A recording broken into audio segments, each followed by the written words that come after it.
I saw an angel, of that I'm sure. She smiled at me on the subway. She was with another man, but I won't lose no sleep on it, 'cause I got a plan. I'm gonna have to stop there because I can't sing high enough for the chorus and it sounds really stupid. And I know a lot of you guys think I look like James Blunt, so I definitely don't want to go doing the chorus just like him and start some conspiracy theory that me and him never get seen in the same place or anything. Really good tune, this one, a really nice one to sing. If you can sing a bit higher, I can't sing high enough for this tune, and if I ever sing this one I move the capo down a bit so it's a bit lower and it's possible for me to sing. If you can't sing that high, you might like to do that too, because it kind of works, you know. That's the beautiful thing about capos. I left it at capo 8 because that's the recorded version key, and if you wanted to play along with it then you need to get your capo right up on the 8th fret. Now that presents a couple of problems because you're playing right up the neck and the frets are kind of a lot closer together, so it feels a little bit more awkward. The chords aren't too difficult, and there's a nice little trick in this song, which is the idea of having the 3rd and 4th fingers down on the thinnest 2 strings of the G chord. So it's kind of like the big rock G, I sometimes call it.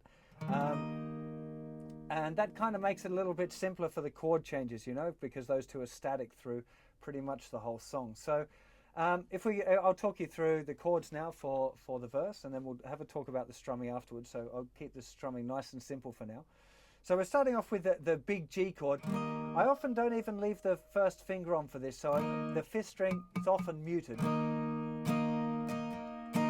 Sorry, I was going to keep the simple strumming. So just before, my life is brilliant, and then to this G with an F sharp bass. So literally just lift off the 2nd finger, put the 1st finger down in the 2nd fret, 2 frets higher than the capo. We know that'll be the 10th fret in this case, but I call it the 2nd fret because it's easier to understand, I think. So G, my life is brilliant. Then to the G with an F sharp bass, my life is pure.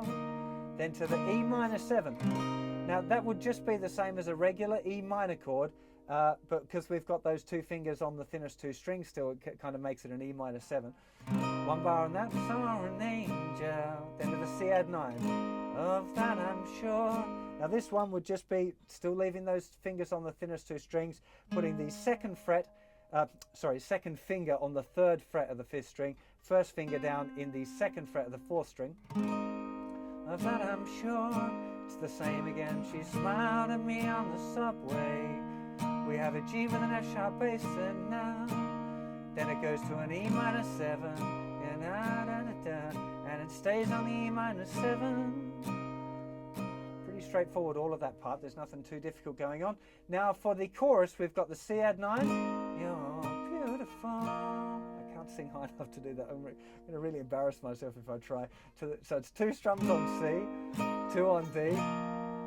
It's a D sus4 because we keep those 2 fingers down again throughout that whole thing. Then to a full bar of G. You're beautiful. I'm going to move it down an octave. You're C to D, it's G. C to D, in a G, G with an F sharp bass to E minor, 2, 3, 4. Now I'll just go back and explain that a little bit. We've got a little 2/4 bar in there, okay? So the G, 1 strum, G with an F sharp bass for 1 strum, and then straight into the E minor. I know it's a little bit confusing, those kind of things, but you just have to know, if you listen and you play along, you know you've got that little 2/4 bar there. So from the C, her D face, with a G, G with an F sharp bass to E minor, 2, 3, 4, and a C to D sus4 to E minor, 2, 3, cause I'll C with that 9 to D, regular D I think at that point, but you can play the D sus4 still and it's going to be fine, to G, la da da dum, that's the G with an F sharp bass, la da da, E minor 7, bum, C. Okay, from the beginning with the chords, G, my life is brilliant, G with an F sharp bass is pure, E minor, saw an angel, C add 9, of that I'm sure, I G'd at her in a subway, she was F sharping another man, but E minor won't lose there's no sleep on that, 'cause E minor 7's got a plan to the chorus. C add 9 of your D sus4, then your G chord for a whole bar. Your C add 9 to D sus4, it's G again for a whole bar. Where C add 9 to D sus4, for G for just a beat, G with an F sharp bass to E minor for a whole bar. And I C add 9 to G to E minor 7, 'cause I'll C to D to G.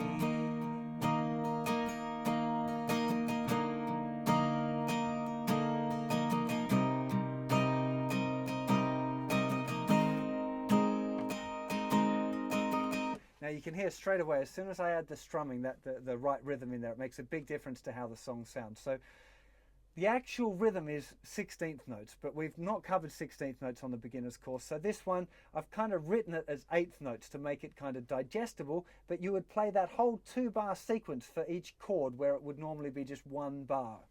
That's kind of, you can write 16th notes as 8th notes if you write them at half speed kind of thing.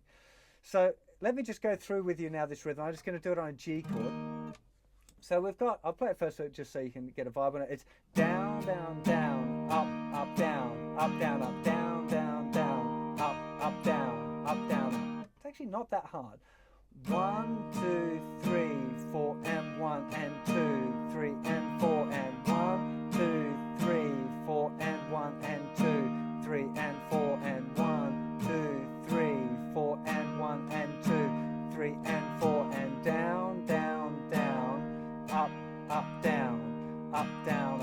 I'm going to do it a little bit slower, just with the counts of downs and up again. The big deal, again, is of course keeping that hand moving. That's the trick for strumming. If you're this far, you probably, well, hopefully know that already. That's the vibe, right? Is getting that hand to move continuously while you play, whether it's 8th notes, 16th notes, whatever it is.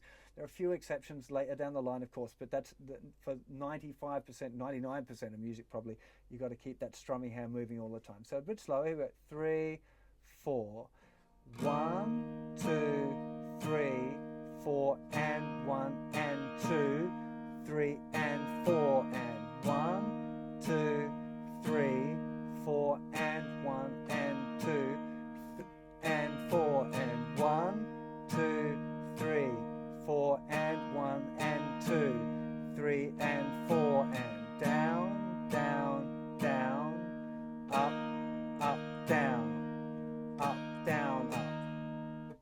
Try and get the pattern right first, just nice and slowly, kind of develop it a little bit, then try and speed it up a little bit. So if we have 3, 4, down, down, down, up, up, down, up, down, up, down, down, down, up, up, down, up, down, a little bit faster, down, down, up, up, down, up, down, up, down, down, down, up, up, down, up, down, up, down, down, down, up, up, down, up, down, down, down, down, up, up, down,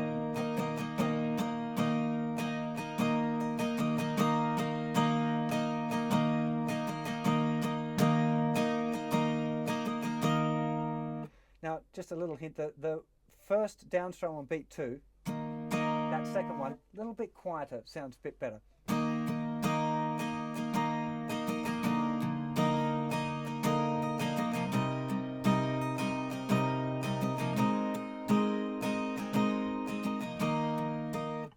Just brushing those thick strings. It's just subtle, but it sounds nicer.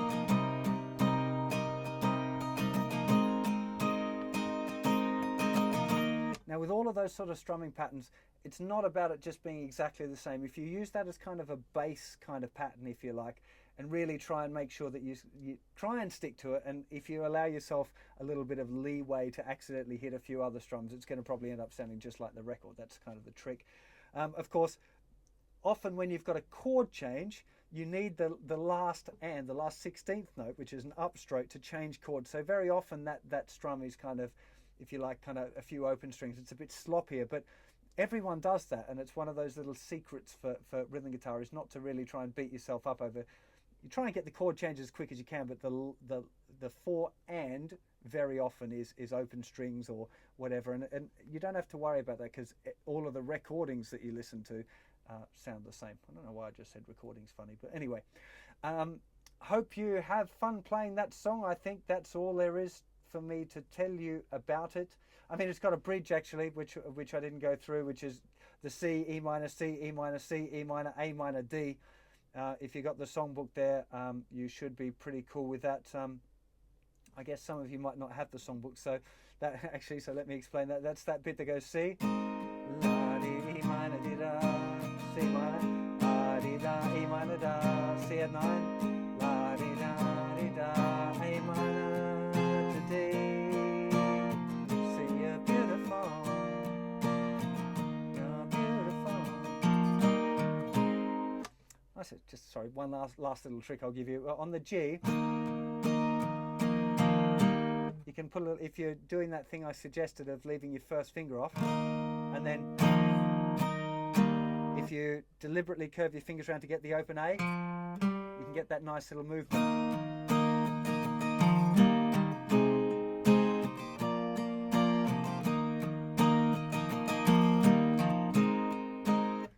Subtle, you know, one of those little decorative things that you can put in there. You know, this is a bonus stage song, so I'm hoping that, you know, you're kind of developing as a guitar player and you're going to be trying those little things. You know, you might want to try adding a few little twiddles on the D chord, adding your little sus4 and taking it off maybe. You know, experiment, have fun with the tune. Don't just, the idea isn't just to play it like the record, it's to have fun and make music out of these songs. So, okay, I think that's plenty of talking from me. Have yourselves a lovely time playing this one, and I'll see you for another lesson, lick or something, or song, or whatever, those sort of things that I do very soon. Take care of yourselves. Bye-bye.